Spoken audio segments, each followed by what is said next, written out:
Good afternoon.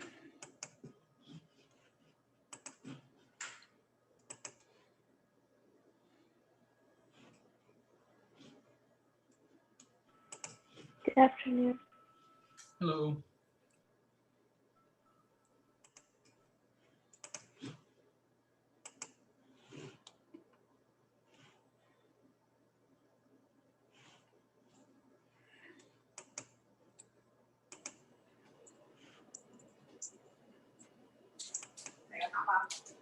Good.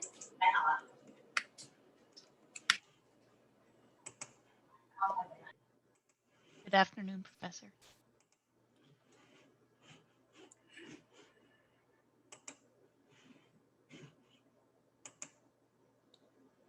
Okay, afternoon everybody. We'll be getting started in about a minute or so.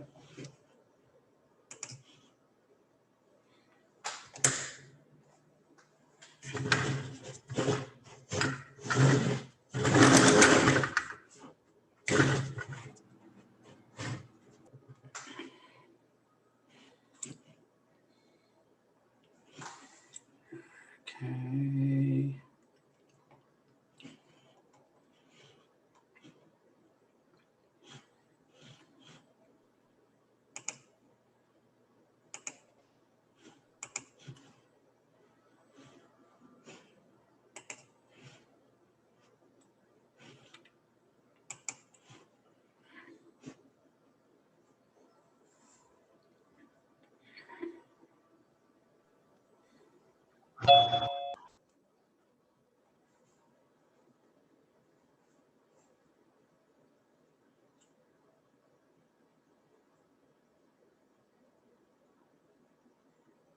All right, it's 12:30. We'll get started. So we're going to start on test stream material today, and I'm sure as you are probably aware, things aren't going to get any easier. I mean, I wish I could tell you that, that you've already passed the hardest stuff, but we actually haven't. Test 3 is probably the hardest test, I would say. It's probably tied with test 4, really.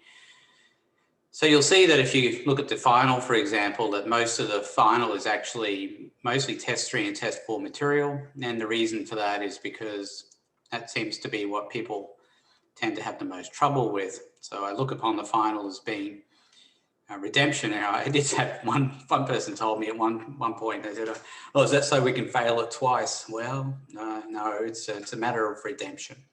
The final is all about redemption.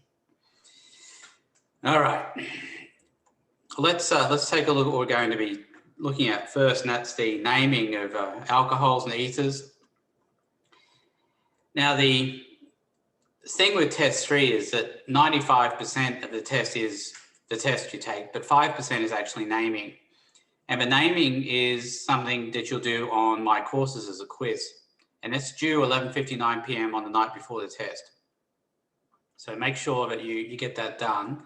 We're going to cover naming first. So you should try and get it done like maybe tonight. That's what I would do. And see if you can get it out of the way. That way, I don't know, a lot of people end up having this horrible choice to make. Oh, do I worry about this this naming quiz, or do I study the other stuff that I need to study? And it could be, I can imagine that would be an awfully harrowing choice to have to make. I certainly wouldn't want to be making it. Oh gosh, I need these 5 points, and now I can't do it because I've got to study for the rest of the test. Oh God, I don't want to do that. Anyway, how do you avoid it? Well, do the naming quiz tonight. That's what I do. Yeah. All right. Alcohols and ethers. What are we talking about? Alcohols. Alcohols are OH groups. Ethers don't. They have COC as their functional group. So the H is kind of replaced with a C. The H of the alcohol is replaced with a C in the ether. So how do we name alcohols? Well, we name them as the suffix -ol, and this is one of the first examples we'll see where a functional group actually takes precedence over other things that happen to be on the chain. Now we'll see this again when we're looking at alkenes as well. But the alcohol group will actually take precedence. And the prime example of that would be this one here, where you've got the 8,8-dibromo-2-octanol. Now, usually what we would say is that because we've got the two bromine groups down here, that the numbering would be from the end with the bromines on it. But it actually isn't. It's from the other end, because that would give a lower number for the alcohol. So the alcohol is always going to take precedence in the numbering. So you want the lowest possible number for the alcohol. This is because the whole thing is named as an alcohol. It's got the OL suffix at the end. So when you've got something like 1-pentanol, what you're saying is that the alcohol group is on the 1 carbon. When you've got 2-methyl-3-pentanol, the OH group is on the 3 carbon. And of course, in this one, 8,8-dibromo-2-octanol, the OH group is on the 2 carbon. So we've always got to be saying where the OH group is located on the straight chain. Does anybody have any questions so far? Yeah, so anytime you see an OH immediately, that's an alcohol. You just got to figure out the rest. That's right. And then you've also got to figure out where the OH is on the chain, Hunter. Right. And sorry, go on. So how come, I'm a little confused, because on the second one here, this is 2-methyl-3-pentanol. So you didn't start with the, well, I guess you can't. No, I mean, well, look, but the numbering I got the lowest possible number I can on the OH, Julie. It goes 1, 2, 3. I have to start at the end of a chain, remember, to number. Right, so it's just deciding which side to start on. That's right, that's right. See, it's like in this one with the 2-methyl-3-pentanol, I wouldn't start on the other end, because that would give 4-methyl-3-pentanol, right? I mean, it wouldn't affect where the OH was, but it does affect where the methyl is. So I still want the lowest numbers after I figure out where the alcohol is, right? So another example like that, Julie, is this one, where you've got 3-chloro-1-propanol. So instead of it being, it can never be 1-chloro-3-propanol, even though it looks like it could be named like that. You still want the lowest possible number on the OH group. Is that okay? Yeah. Okay. Any other questions about the straight chain alcohols? Yes, I have a question. Mm-hmm. So we're always going to number the OH the lowest number, but we're naming wise, we're going to start naming everything else and then end in the OH. And in all, yeah. So first of all, start your numbering so that you get the lowest possible number on the alcohol, and then if there's 2 choices, take the lower numbering for the rest of it. So it's kind of reverse of what we were doing. Reverse is not. I wouldn't say it's a reverse, Keisha. I'd say it's a modification based on prioritizing alcohols as functional groups. Okay. Thank you. Yeah, I think reversal's a bit harsh. All right. And remember, alphabetization rules also apply here. Cyclic alcohols. The alcohol group will take priority and is assumed to be at the 1 position. This is on a cycle. So it's cyclohexanol and not 1-cyclohexanol. We always know that the OH is in the 1 position. So another example of that is the one beside it. You can see it's 2-methyl-cycloheptanol. So again, not 2-methyl-1-cycloheptanol, because the OH is always assumed to be at the 1 in the circle. But again, we want the lowest possible numbering set after we've figured out where the OH is and we've made that the priority group. Any questions? Let's keep it simple like that on the test. Well, the thing is, Sierra, you'll get plenty of attempts at the credit quiz for this one. I will admit it's not a very fun credit quiz. I'll show you what it looks like in a bit. It's a little bit. Yeah, I looked at the practice already and I was like, oh gosh. Yeah, well, but that's the thing. This is the reason that you probably want to do it tonight. So you're not messing with it on the night before the test. While it's fresh in the brain. Yeah, while it's fresh in the brain. Now, look, I mean, I'll say this as, yeah, I'll say it till I'm blue in the face, but you know how many people will do it tonight? I think my prediction, 3. Past history tells me 3 people do it on the night. And then about probably at least 1/3 the class waits till the night before the test to do it, which I think it's insanity. I'm going to say it. I think it's insanity. But, you know, hey, I just give the suggestions. Sometimes people take them, sometimes they don't. What can I do? All right.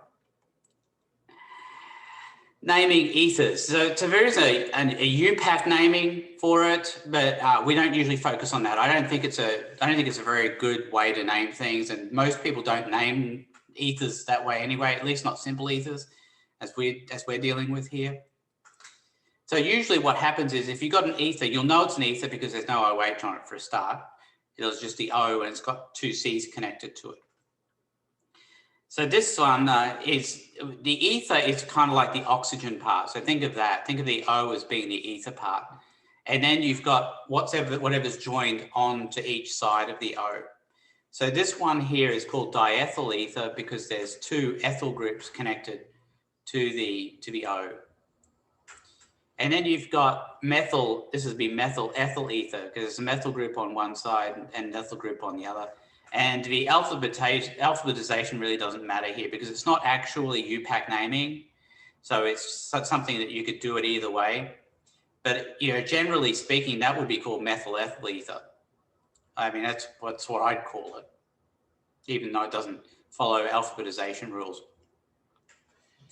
This one would be ethyl butyl ether or butyl ethyl ether. This one would be propyl, and that's the propyl group there, 3 carbon chain. And this is a sec butyl group.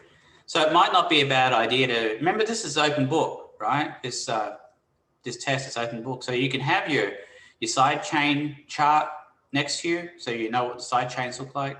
And that's a sec butyl group right there. You know, 4 carbons, it's off the second carbon. So you can just use that as a guide as well to help you out with it. So that's the other benefit of doing it as a My Courses quiz. At least it's open book.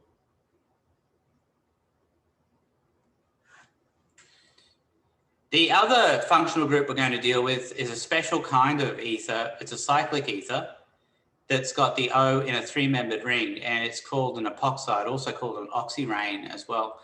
I think a lot of you have heard of epoxy glues, epoxy resins. A lot of them are epoxides. That's what they are. And once they react with something, they become alcohols generally. And those alcohols react obviously a lot differently to what you have initially. So these epoxy compounds often have 2 parts to them. You've got the epoxy part and you've got some sort of activator. And the activator is what it reacts with to turn it into something that does something else like it. You can use them to, I used it to cover a countertop after I had done something else to it. So I've got an epoxy resin layer on there, and that was in 2 parts. I had to add something to something else. I had 4 hours to use it, and otherwise the whole thing would harden up. So I had no choice. I had to go ahead and do all my stuff in 4 hours. Otherwise the epoxy would die. So I think a lot of you might have used epoxies at some point. Epoxy glues are good too. There's this Gorilla Glue that's in 2 parts that it's pretty awesome. All right, how do we name these epoxides though? Well, what we do is we name them actually in accordance with the alkene from which they were made. So we're going to deal with a reaction later. I'll show you this down here. Here we go. Oops. Here we go. When epoxides are made, they're made from alkenes. And we use an alkene and this other compound called MCPBA, metachloroperoxybenzoic acid or perbenzoic acid. And what it does is it takes the alkene and turns it into an epoxide. And the main thing that you'll see with this is that the stereochemistry of the alkene is preserved in the product. So a trans alkene will give a trans epoxide, and the cis alkene will give a cis epoxide. And you can see what I mean by trans and cis here. This is something we dealt with in the last test. A trans alkene is going to have it look like a zigzag, and then the cis alkene looks like a cup. We kind of looked at this a little bit, I think, when we were dealing with E and Z and looking at cis and trans. And when we're looking at a trans structure, you can see that the dash means pointing in and the wedge means pointing out. And in this instance, we've got this cis alkene here. It has the two wedges here, so they're both pointing out. So this is just an extension of what we had done in test 2.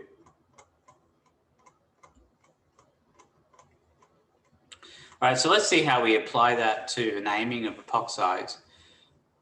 So it's kind of like a reversal. You look at the epoxide and then you take the O off and you see what the alkene looked like before it reacted. I know that's kind of weird, but this is just how we name them. I mean, I didn't make it up. Somebody else did. Let me move this over here.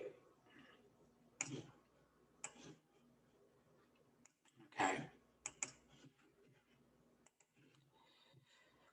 So looking at an example down here, we've got this compound here. So what I would do is I'd look at it and I'd say, well, first of all, where is the O? And you see it's going 1, 2, 3, 4 carbons there, and that's where the epoxide starts. So that's where the double bond would have been. And then you're looking at it and say, well, that's a trans situation. So it must have come from a trans double bond. So the double bond compound it came from would have looked like this. And you'll notice I draw that as a trans double bond. And there's a chlorine here as well. So the name of this alkene is 3, oops, no it isn't. It's 2-chloro and 4-octene.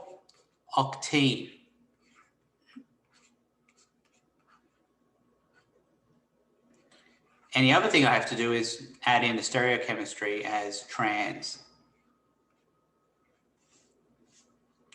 So how am I naming that? Well, I'm looking at where, first of all, the chlorine is. It's on the 2, but I'm really basing it off the 4 being for the double bond.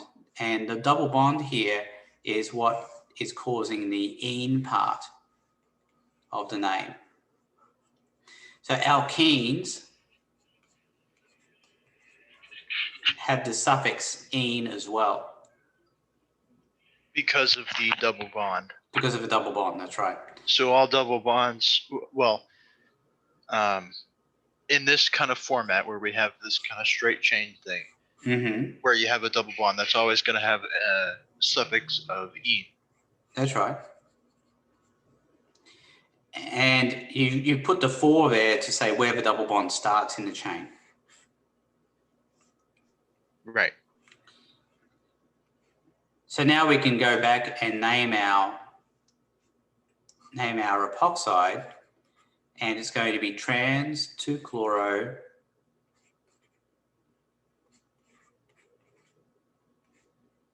(4-octene)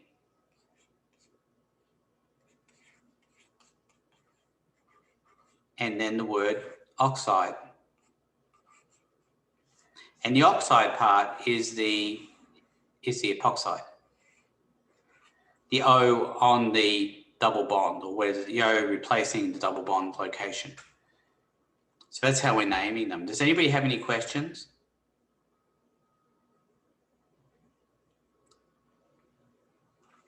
So you can see I've got that process down here as well. I did draw out the trans 2-chloro 4-octene.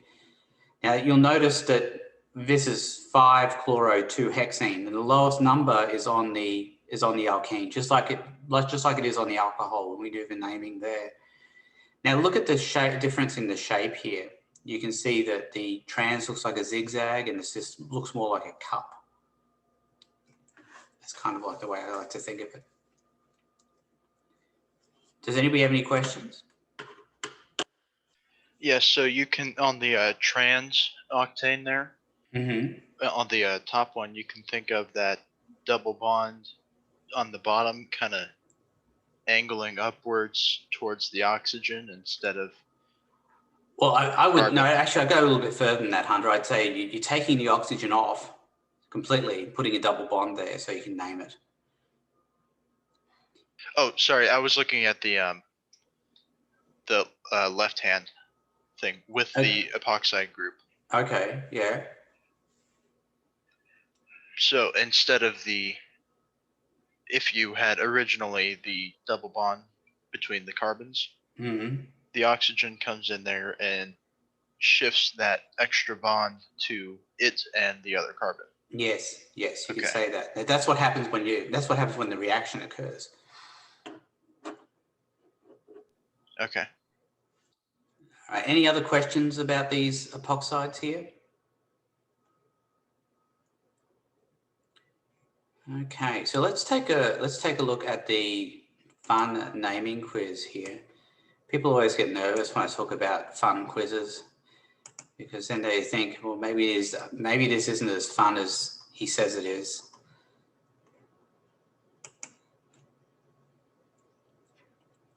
I'm always accused of that. I think they're fun, but other people don't think so.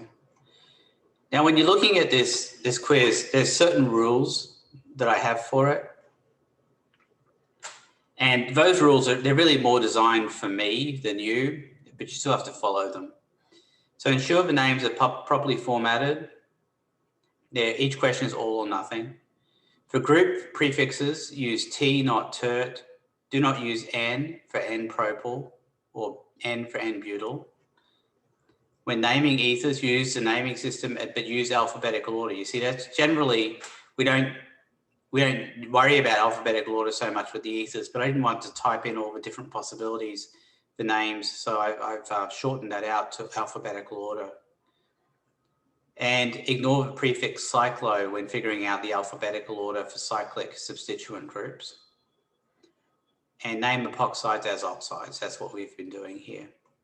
All right, so let's take a look at the quiz. I have a quick question. Yeah.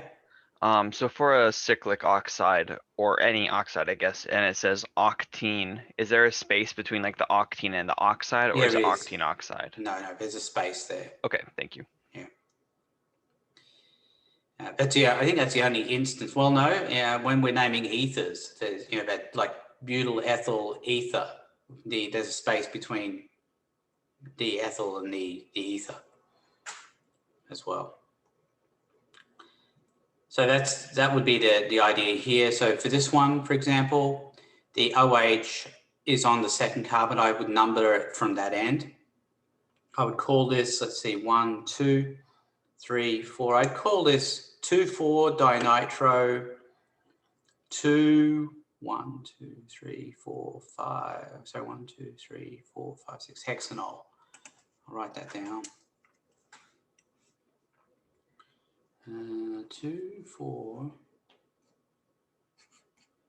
dinitro. I'm not going to go through all these. I'll just show you some of them.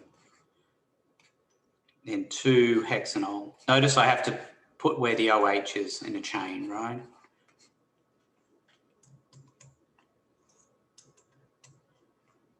Any questions about that one? So any that have the OH are going to have hexanol as the end. No, the hexane part is because it's a 6 carbon chain, Sierra. 6 carbon chain. Okay, I got you. Yeah, but if it was a 7 carbon chain, then it'd be heptanol, 8 octanol, etc. Remember, you could have that sheet with you as well. The one that has the chains on it. That might be helpful too. What if would the nitro word change if it were NO instead of NO2? No, well, and nitro is NO2. Right, And but what if you just had NO? That's called nitroso, but that's not one of the functional groups we really talk about. Okay. All right, so looking at this one here, That looks like, see, that's got a, on the left, it's got a sec butyl group, and on the right, it's got a sec butyl group. So that one would be called di-sec butyl ether. Now, look at the dash there and the space as well.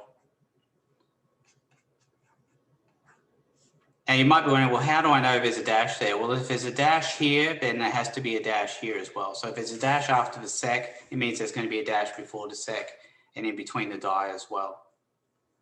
It's the same kind of logic as, well, let's see. I don't know. I guess it's with the numbers as well. You know, there's always dashes after the numbers and before the numbers. So every COC group is an ether. Yes, yes. And yeah, it's pretty easy to tell because the only other things you'll be dealing with are alcohols and epoxides. Epoxides are pretty easy to pick up because they have the 3-membered ring. So you'll be able to pick them out pretty easily, I think. All right, this one's a good example too. Why don't you all try naming number 3 yourselves? Remember, this is an epoxide. So figure out what it looks like as an alkene. Don't forget the stereochemistry as well, and see if you can name that one.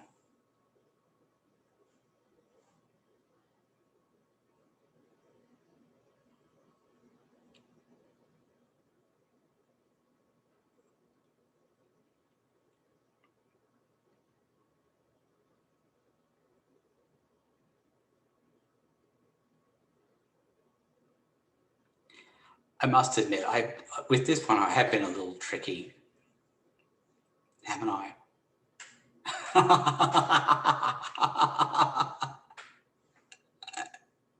That was evil, wasn't it? Okay. All right. Let's take a squiz. So let's look at what the alkene looks like. Yeah, that's the evil part, isn't it? Let's see. Make sure I've got this right here. There you go. Yeah. So it's a cis alkene. But it kind of looks trans, doesn't it? What's the most important thing I'm looking at to determine it's cis? The wedges. Both, yeah, 2 wedges, right? 2 wedges. The only way you can make that trans is if it's a wedge and a dash. It doesn't matter what way the wedges are pointing. All that matters is that this wedge is there. So it's going to be cis. Hang on, let me put the bromine on this as well. Make sure I've got the right number of carbons. And I have, it's good. Okay. So as far as the numbering goes, let's see, 1, 2, 3, 4 from that end, 1, 2, 3 from this end. So it's going to be 1, 2, 3, 4, 5, hang on, 1, 2, 3, 4, 5, 6, 7. So it's a heptene. And I would call it, let's see, 1, 2, 3, 4, 5, 6, 6 bromo.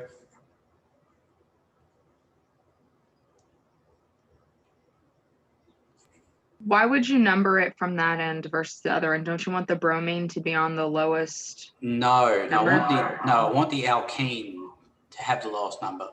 It's going to take precedence just like the alcohol does. Yeah, it's kind of nasty, isn't it? All these little rules, Sierra. It's not pleasant. No, it's not.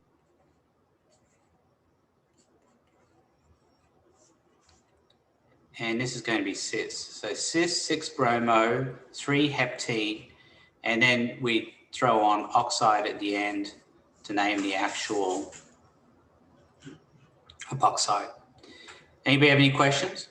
Yeah, so what if you had on one end of a chain a double bond on the second carbon, and on the other end of the chain you had an OH on the second carbon? Oh gosh, there's rules for that. Jonathan, and I confess I can't remember which one takes precedence. I think it's the alcohol. Will that be on the test? No, Okay, good. no, Hunter. Okay, good. I can promise you there are no situations where there's OHs and double bonds in the same compound. Right? You have Where my did word. the 3 before the heptane come from? It comes from the fact that the 1, 2, 3. So that's where the double bond starts in the chain. Okay, so you do 3 over 4 because obviously you You want the 3 is lowest lower than number 4. there, yeah. Yeah, that's right. Yeah, because the alkene is what takes precedence. So I want the lowest number on the alkene, and then I sort out the rest of it. Okay, I got you. And then the heptene comes from it being 7 carbons. That's correct. And the Okay. ene part is where the double bond is. So ene, the double bond. Usually it'd be ane, right? If it was an alkane. Yeah. Is there any reason you can't count from the beginning of the triangle? Yes, because when we're naming anything that's on a chain, we always number from one end of the chain, Julie, every time. No, I mean, Oh. you're looking for the alkene. Is there any reason that you have to look at the, I mean, I understand that you're having us look at the alkene first and then name it and add oxide, but is there any reason that you can't just look at it and count where the triangle is there and use that as your number? Absolutely. Have at it. I'm just, honestly, Julie, I'm just trying to make things a little bit easier. But if you don't want to draw out the alkene, you don't have to. So there's not going to be a situation where it would be wrong by doing that. No, absolutely not. As long as you're understanding that you are naming it per the alkene it was made from. Right. Yeah, I'll go for it. Please, have at it. Okay. Don't stop. All right. Any other questions?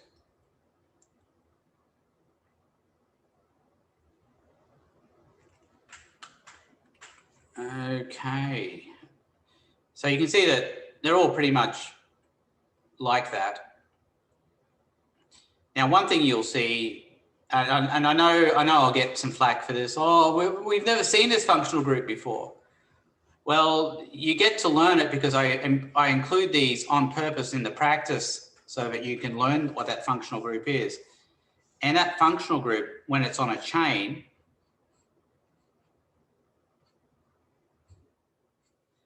oops, that doesn't look pretty at all, does it? Let's draw it a little bit bigger.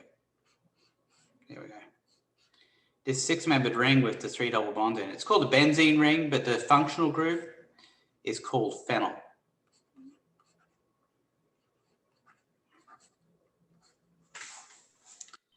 So that's what you, sorry? Sorry. If there's like an intermediate carbon between the phenyl and the parent chain, what would we call it? That's called benzyl, but I don't know if that's something you have to deal with. I don't think it's something you have to deal with here. That functional group is called benzyl. Isn't that awful? So the thing that looks like aromatic carbon with an ether and then the chain. With an ether? No, it's just a... Or maybe an ethyl, sorry. Well, this is called benzyl when it's got 2 carbons connected, or a carbon in between, you know, in between Okay. this, that's, and this is the chain. So let's say there's a chain here. But specifically, that's what Jonathan was asking about, I think. Yeah. Now, don't ask me what it is when there's another carbon in there. I don't know. Styrol, I guess. I don't know. Will there be a situation where we're gonna have a substantial molecule and then in one of the chains, there's an O bonded to 2 carbons and it makes it an ether? Nothing that, I don't think anything that's overly complicated. Okay.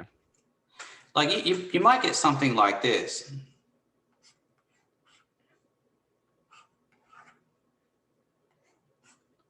Right? Now that would be called ethyl cyclopropyl. There's no space there. cyclopropyl ether.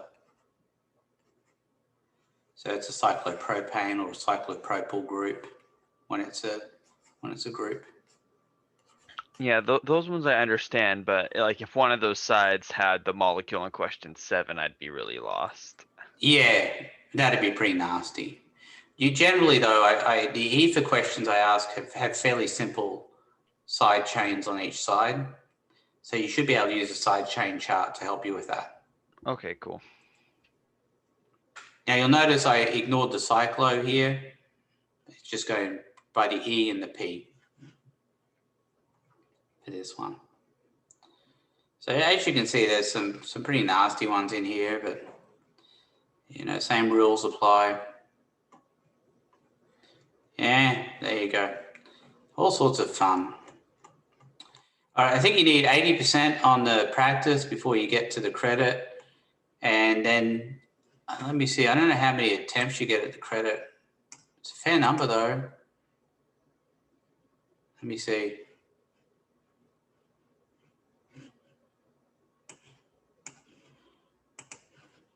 Let me see.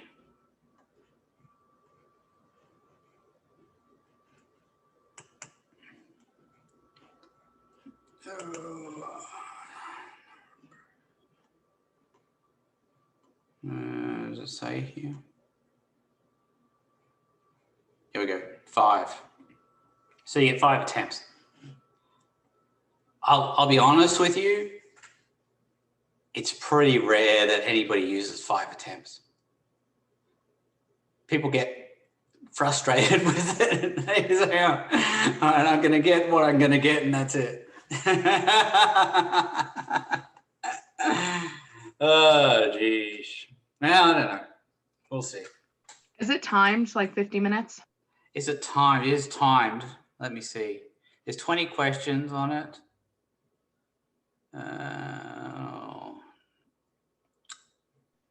Was it timed? What's the time on it? I can't recall what the time is. Let me take a look.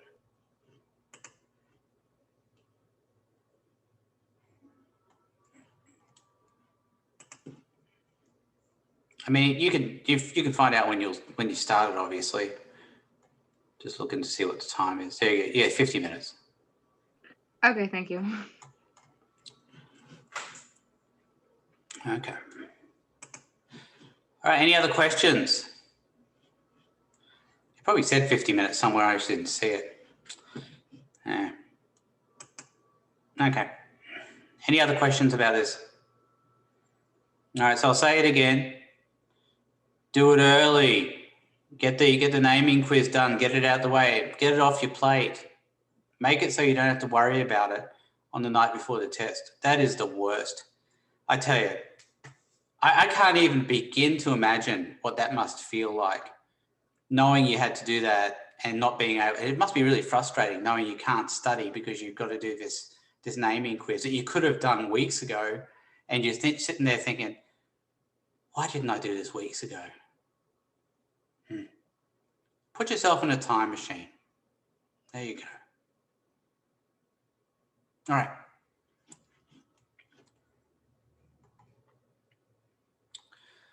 So I'm going to reintroduce you to mechanisms. We've already done some mechanisms. We did them as part of the SN1, SN2. I would say that the results on that were mixed. Some people did okay with it. Some people did not do so well with that. But you can see here the things that are going to make up these mechanisms. And it really comes down to 2 things. We've got bond forming and bond breaking. Now, bond forming is a situation where you've got 2 things joining to each other. And I would say for that bond forming, there's actually 2 ways that could be expressed.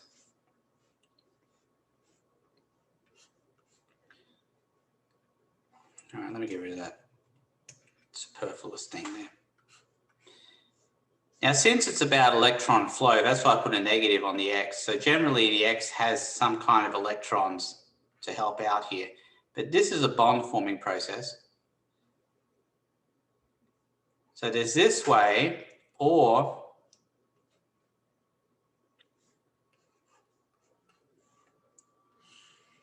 there's this way.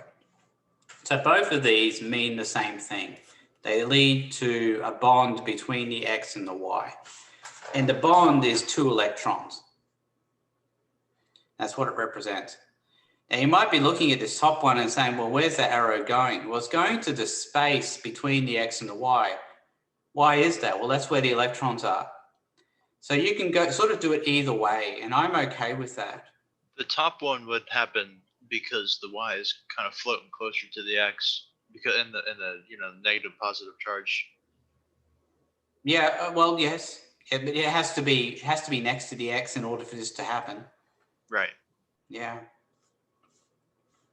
But for bond breaking, there's really only one thing we look at.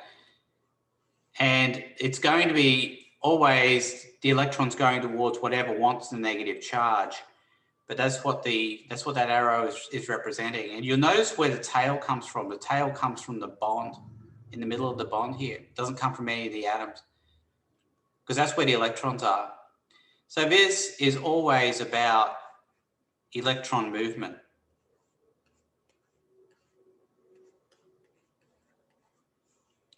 Not anything else. I think that's the main thing that people got to understand. Any questions?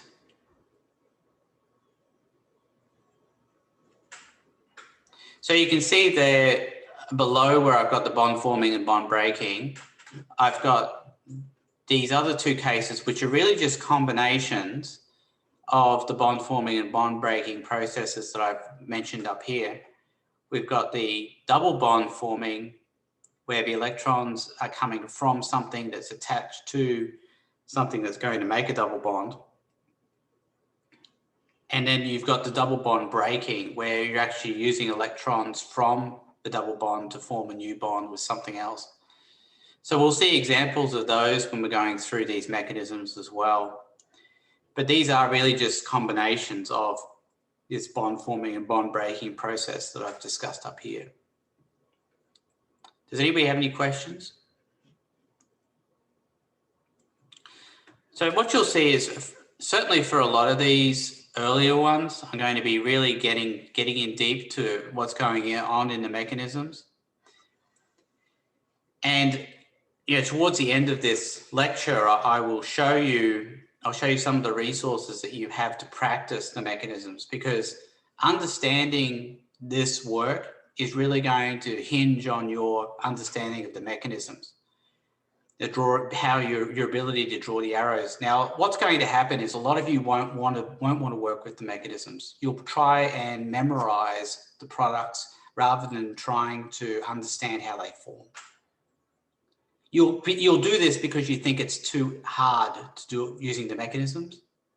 But what you'll find is that you'll get yourself very confused when you're doing this if you don't know how the products are forming. Now, I can say that again till I'm blue in the face, but nobody's really going to believe me until they actually go ahead and do it. And some people will try the memorization, and usually those are the people who are short on time. They've started studying, say, 4 hours before the test, and this is it. And they're just trying to cram as much into their brain as possible. They'll use the memorization method. Hopefully, people who do well on the test, they will have learned the mechanisms, practiced the mechanisms using the resources I give you. And then there's others who won't work at it on a regular basis, like they're supposed to, and they'll just try and get it done, 4 hours before the test, and what's more, they'll feel justified in doing it as well. So I don't know. It's always been one of my real frustrations with teaching, but anyway, there's nothing I can do about that.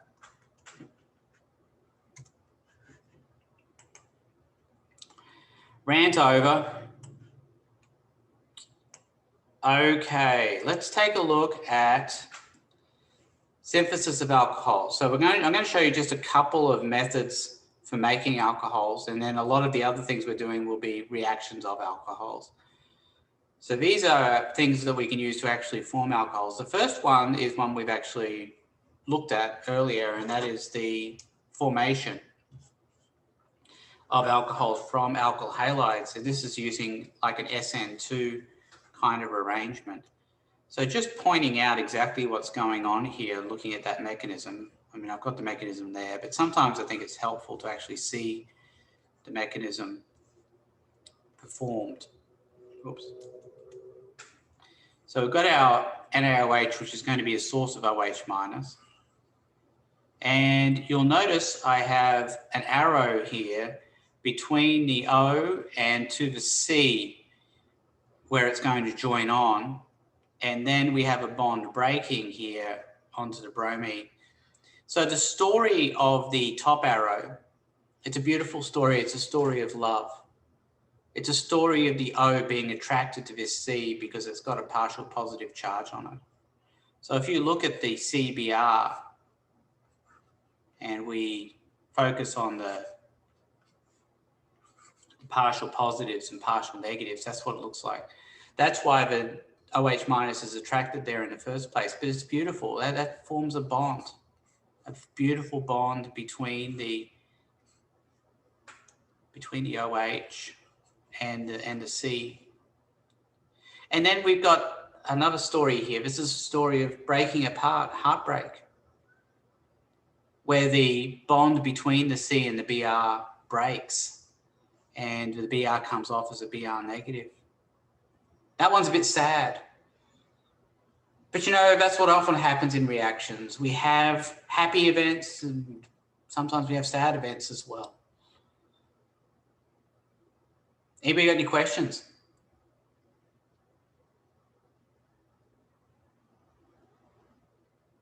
No questions, huh? So generally, this is something that's usually only practical if we've got a primary alkyl bromide. And of course, we've got room temperature here. If you did it at high temperature, I think it's likely you'd end up with an alkene instead. We did stuff like that back in test 2 as well. The next one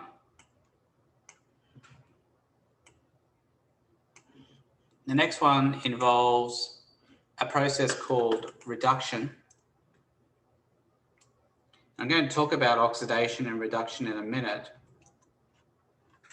and give you a little bit more context for what reduction means. But in this instance, reduction is the changing of this double bonded O into an OH. And what we're using here is this compound called sodium borohydride. So it's NaBH4. Now, whenever I see sodium borohydride walking down the street, I actually don't see sodium borohydride at all. All I see is my friend H minus. Now, my justification for that, what is sodium borohydride? What's it look like? Looks like this.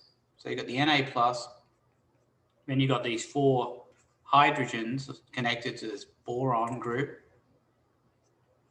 And if you look at where boron is on the periodic table, I'm not going to pull it up, but you can take my word for it that boron is a semi-metallic compound. It's close to being, it's in the non-metal section, but it's kind of close to being a metal as well.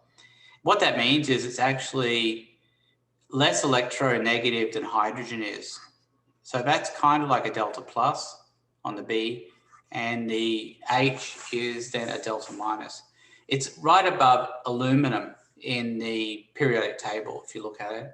And you know aluminum is metallic, so boron takes on a lot of those kinds of properties. So that's the bottom line though. Whenever I see NaBH4, all I see is H minus. So how does that interact with our double bond O compound? Well, the thing with the C double bond O is that the C double bond O, based on the nature of its polarity, is delta minus and delta plus on the C. So delta minus on the O, delta plus on the C. So the H minus is attracted to the delta plus on the C. Do you have to include a delta plus? No, you don't. So we're going to get a bond forming between, we're going to get a bond forming between the C and the H. And then 2 electrons are going to be pushed onto the O. So you'll notice that one of the bonds from the double bond O breaks. Now I want you to imagine what would happen if you didn't break that bond. If you didn't break that bond, the story would be that you'd end up with a 5 bonded carbon here. So if you're forming a bond to a C that already has 4 bonds on it, you know that something else is going to have to break along the way in order to have that carbon not have 5 bonds. Now, where's it going to break? Well, it's going to break towards something that doesn't mind accepting a negative charge, something electronegative like oxygen, for example. So that's why I've drawn this this other arrow here from the bond, one of the bonds, the double bond, to the O. So what happens?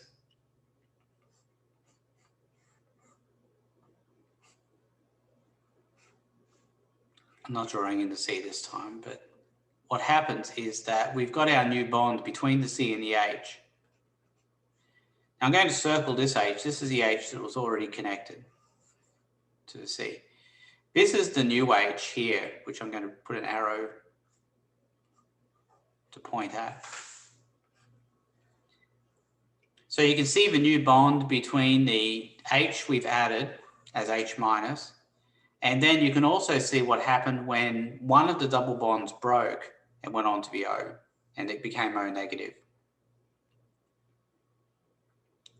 Does anybody have any questions?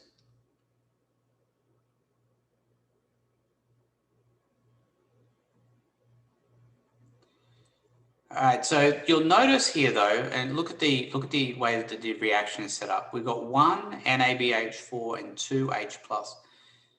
So when you've got this 2-step business, the way you've got to arrange it or think about it in your head is that we have to work with the H minus first and then work with the H plus after the H minus has reacted.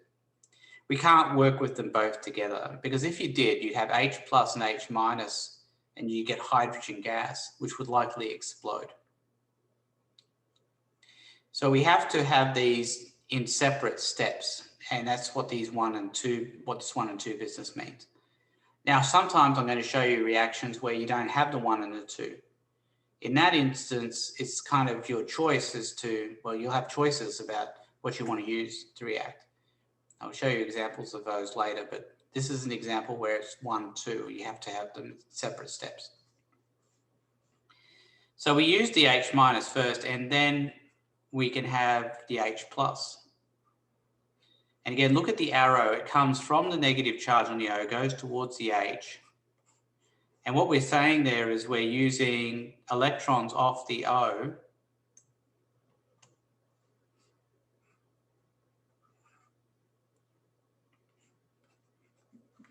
to form a bond between the O and the H.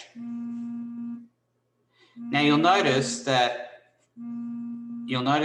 I didn't include the H's down here in the final product. And the reason for that is just because it's a line structure, and we don't usually include hydrogens in line structures, but we could if we wanted to. Be fine. So when we draw the arrow from the O minus to the H plus, it would be incorrect to do it the opposite way. Absolutely, because you see, I know why people would want to do it that way, right? Now I'm going to draw that. Now I know why people might want to do that. They want to tell a story. They want to say, well, look, the H plus is attracted to the O minus. But that's not the way mechanisms work. Mechanisms work by showing where the electrons are going, not where the atoms are going. So the story that this arrow is telling is one where we're using electrons from the O, because it's got too many electrons, to form a bond between the O minus and the H plus. And that's what that arrow is telling us. Gotcha. It's showing where the electrons are moving. Got it. Exactly. Now remember, there's two ways I could show that, and this other way is quite legal as well. Nothing wrong with this. Looks kind of crazy though, doesn't it?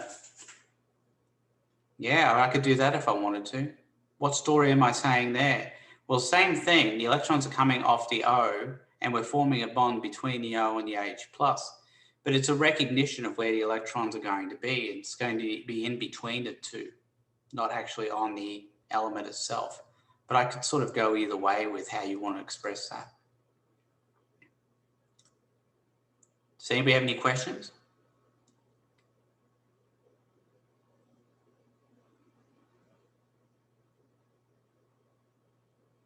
Okay. Skipping over that part. Right, this one is a very important reaction in organic chemistry. In fact, pretty much anything that involves the formation of new carbon-carbon bonds, I see as being a very important organic chemistry reaction. And this is one that definitely does that. Now, hopefully, at some point, you'll begin to see the similarity between the Grignard reaction and the reduction process that I showed you earlier. And you'll see, again, a lot of this is patterns. You'll see that a lot of them follow the same patterns. So let's take a look at what's going on in the Grignard process. So let's talk about what a Grignard reagent is to begin with. So let's say you've got a regular alkyl bromide or an alkyl halide. If you stir in magnesium metal, it's usually magnesium turnings is what they call them, so it's just shavings of magnesium, essentially. What will happen is the magnesium will actually insert between the C and the Br. So we call this an insertion reaction. And it's an example of what the Germans call Umpelung, because what happens is we've got this situation where the C has a delta plus on it, and it gets changed to a situation where the C ends up having a delta minus. So it's a charge reversal. Germans have all sorts of interesting words for things, but this is like a charge reversal. And that's what we're doing to that carbon. We're changing its nature by putting a magnesium in between the C and the Br. So whenever I see a Grignard reagent walking down the street, I actually don't see a Grignard reagent. What I see is I take off the MgBr and I put a negative charge on the C to which the magnesium is attached. Now, how might I know to do that? Well, magnesium is a metal, which means that it's usually going to be positively charged. So whatever's next to it is likely to be negatively charged. So that's how we work this. So in that example I've shown you at the top there, this one here, you'll see a lot of parallels between this and the one we did earlier with the reduction, the sodium borohydride. So I've got my Grignard reaction, my Grignard reagent, I should say, sorry. And this is what he looks like. He looks like the same thing as you see up there, but we take off the MgBr and we leave a negative on the C to which the Mg was attached. And that's the C to which the Mg was attached right there. So I'll draw that in right there as well, sort of. Okay. Then it follows the same pattern as we saw earlier. So we're going to form a bond between the C negative and the C connected to the C, as part of a C double bond O, and then the electrons jump up on the O, just like we saw previously. You'll see that pattern a lot. That makes it a whole lot easier to figure out what's going on in any of these reactions. Now, to sweeten the pot here, I'll tell you that on the test, you can get a bonus point for correctly drawing mechanisms as well. In question 1, you can get up to 10 bonus points, 9 to 10, depends, 9 to 10 bonus points for drawing mechanisms. And those mechanisms can be bacon savers for a lot of people. Think about it. And it's how I get you to study. I make you study by using the mechanisms. Some people do, some people don't. As I said, a lot of people just choose to try and memorize.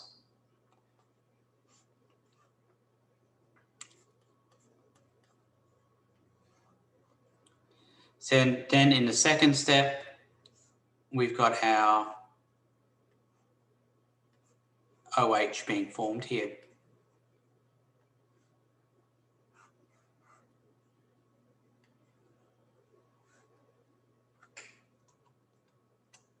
Let me try and draw that a little bit more like what it is. There we go. So I've tried to make a big deal of this because there's a new bond here where I've drawn the arrow. And I've pointed that out down here. So I'm showing you the same thing on this slide, but you've got to be a little bit careful. What I often see people will do is instead of drawing a new bond between the C with the negative and the C that's part of a C double bond O, they'll kind of fuse them together, and that would be incorrect. How come it looks like there's an extra C though? There isn't. There isn't, and that's the issue. Where it came from. Well, let's count up the C's here. So you got 3 C's here, 3 C's here, Julie, and this C in the middle. So that's a total of 7. You with me on that? You okay with that? Yes. Okay, and on the thing we're reacting, we've got 1, 2, 3, 4, 5. So that's a total of 5. So in total, we have 12. 7 and 5 is 12. So when I look at my product here, I see the 7, and then I see the 5. So the red line kind of adds them together. That's the new bond, but that has the 12 carbons that we initially started with. This would only have 11. This one down here. Any questions?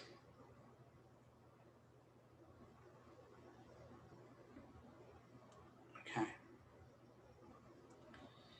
Now this is not something you have to memorize because it's really all depends on the things you're using to react with the Grignard reagent. But if you're starting with formaldehyde, now formaldehyde is a compound that has a C double bond O but 2 H's connected to it. So it's kind of a special aldehyde in that way. It's very reactive because it's just got the 2 hydrogens there. There's a lot of room for things to come in and react with it. And when you react formaldehyde with any Grignard reagent, you end up with a primary alcohol. So the alcohol will be on the end of the chain. So if you remember, we had talked about this before. That's primary. That's secondary. And this will be tertiary. So depending on what we react with the Grignard reagent, we can get these different kinds of alcohols. So any other aldehyde other than formaldehyde will get a secondary alcohol. And if we use a ketone, which has 2 C's connected to a C double bond O, then we end up with a tertiary alcohol. Again, not something you have to memorize here, okay, folks? Now, the reason I pointed this out is because there's actually 2 ways of representing this. If you remember, I talked about the 1s and the 2s and how that meant that we had to deal with number 1 first before we dealt with number 2. Well, it turns out that we can switch whatever's next to the 1 with whatever's in front of the arrow, because it's kind of like adding eggs to milk or milk to eggs. That is, if you use milk to make scrambled eggs. And it's going to give you the same thing. So it doesn't really matter what's on the arrow and what's in front. They can be interchanged, and that's what I've done here. I want to make that clear, that you could do it either way and still end up with the same product. Does anybody have any questions?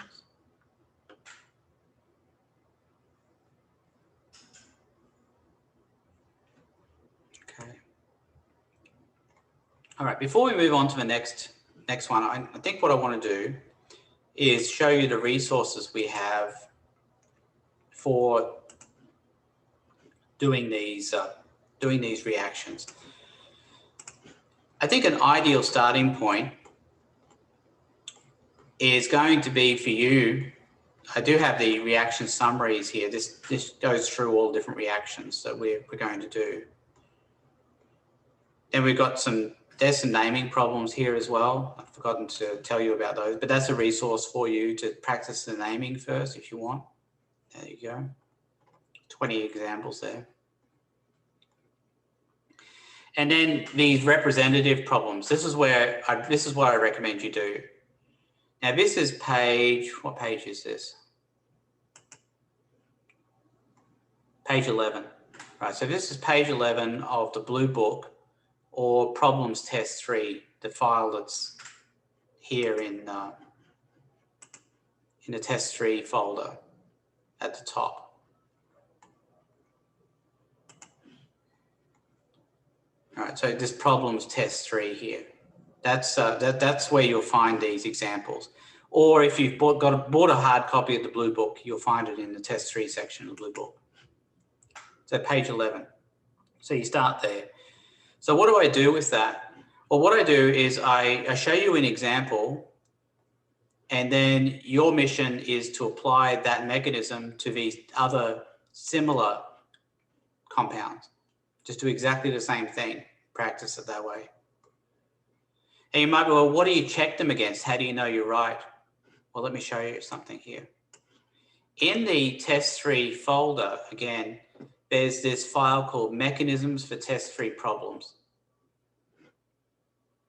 It actually starts out with the representative problems, and it shows you all of the mechanisms for those.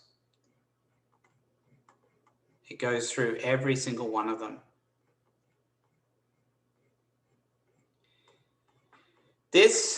Look, you know, some people say that they complain, they're struggling, right? They say they're struggling. They're saying, well, look, I don't know. I don't know if I can pass this course. I don't know, blah, blah, blah, all this stuff, right? I hear this all the time. Now, I've got the solution right here. The only question is, are you willing to step up to the plate and actually do it? If you do this, you'll pass. That much I can tell you. If you don't do it, I'm not going to say you're going to fail, but I'm going to say it's going to be unlikely you'll pass if you don't do this. Some people can probably wheedle their way through it. I don't know, but it's hard to BS this stuff. It's not like government or psychology or something.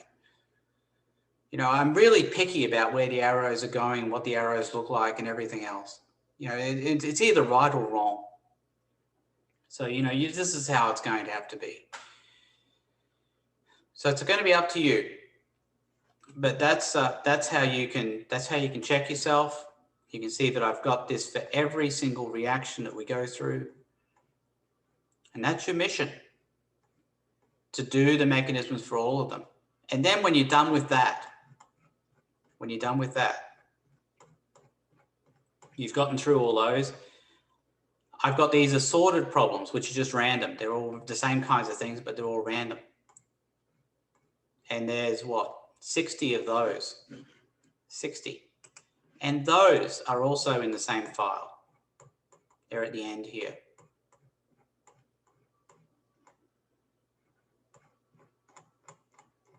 No, wrong one, sorry. Here we go. Mechanisms file, here it is. So those are all at the end.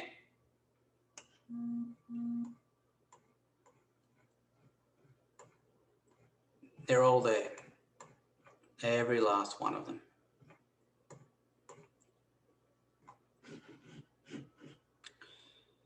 Now the other thing, see, I don't know, let me just look at something else here I might have.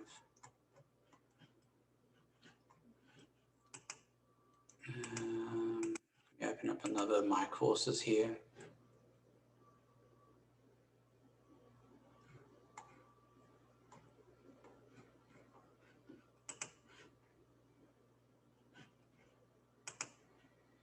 See what other resources we have here in the test 3 folder.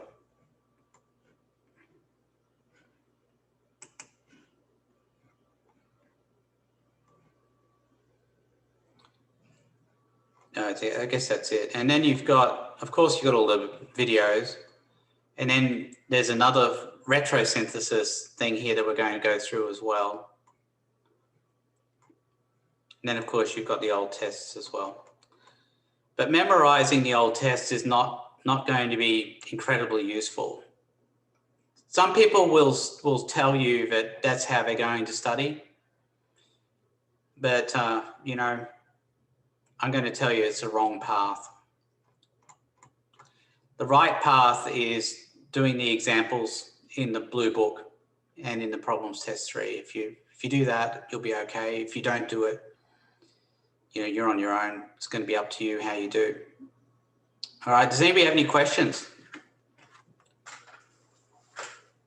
Anybody have any questions?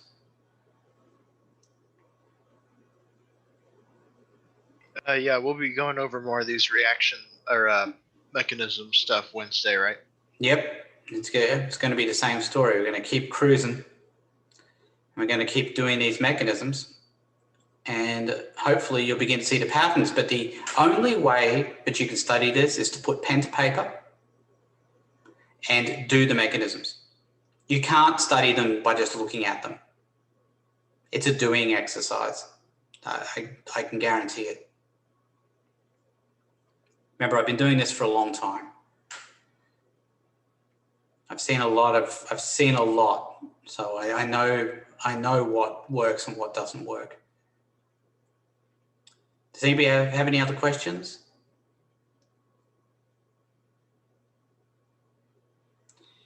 All right, I think we'll leave it there for today. If anybody wants to hang around, they may. If not, that's okay too. If anybody wants to ask any questions. Otherwise, I'll see you later. Thank you. No worries. Thank you. Bye. Bye. Thank you.